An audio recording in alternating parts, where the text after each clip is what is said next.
Welcome to learn with Raihan. আশা করি আপনারা সবাই ভালো আছেন। আজকের ভিডিওতে আমরা কুকিজ নিয়ে আলোচনা করব। কুকিজ বলতে আমি এইচটিটিপি কুকিজ বোঝাচ্ছি। কুকিজ হলো ছোট্ট একটি ডেটা যা আমরা ইউজারের ব্রাউজারে সেভ করে রাখি। কুকিজ আসলে মেনলি তিনটা কারণে ব্যবহার করা হয়।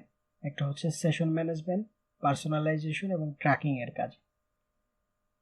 সেশন ম্যানেজমেন্ট বলতে যেমন লগইন, শপিং কার্ট, গেমের স্কোর, বিভিন্ন প্রকার অ্যানালাইসিস এবং অন্যান্য যে নাম্বারগুলো আমরা ব্রাউজারে সেভ করে রাখি।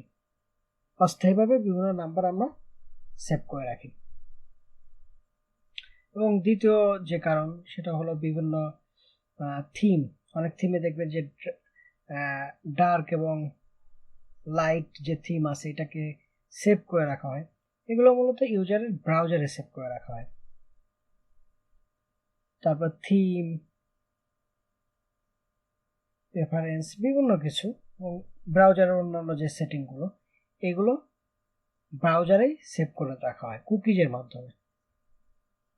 এবং আরো একটা বিষয় যেটা হচ্ছে বিভিন্ন অ্যানালাইসিসের কাজে ব্যবহার হয়, ট্র্যাকিং, অর্থাৎ বিভিন্ন অ্যাডস, অন্যান্য যে ছোট ছোট বিষয়গুলো এগুলো আমরা সেশনে কুকিজের সেভ করে রাখতে পারি।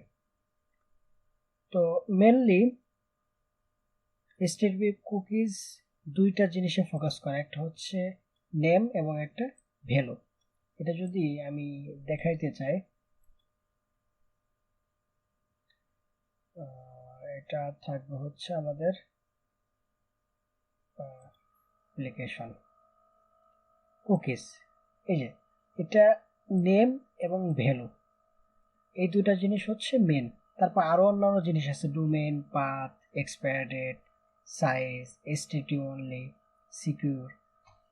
এই যে এরকম অনেক জিনিস আছে, আমরা এগুলো দেখি। এই যে নেম এবং ভ্যালু এই দুটো হচ্ছে মেন আমার কুকি সেভ করে রাখার জন্য। তারপর পাথ, ডোমেইন, এক্সপায়ার ডেট, বিভিন্ন কিছু আমরা সেভ করে রাখতে পারি।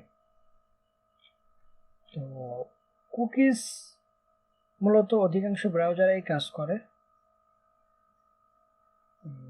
এজ যে 12 যেটা আছে এটাতেও কাজ করে, ইন্টারনেট এক্সপ্লোরারও কাজ করে, অধিকাংশ ব্রাউজারে এখন কাজ করে। এমন খুব আমার মনে হয় কোনো ব্রাউজার নাই যেটাতে কুকিজ কাজ করে না। তো আমরা আগামী ভিডিওগুলোতে কুকিজ সম্পর্কে জানবো, কুকিজ ক্রিয়েট করব, রিড করব, ডিলিট করব।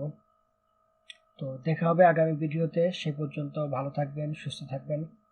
আল্লাহ হাফিজ।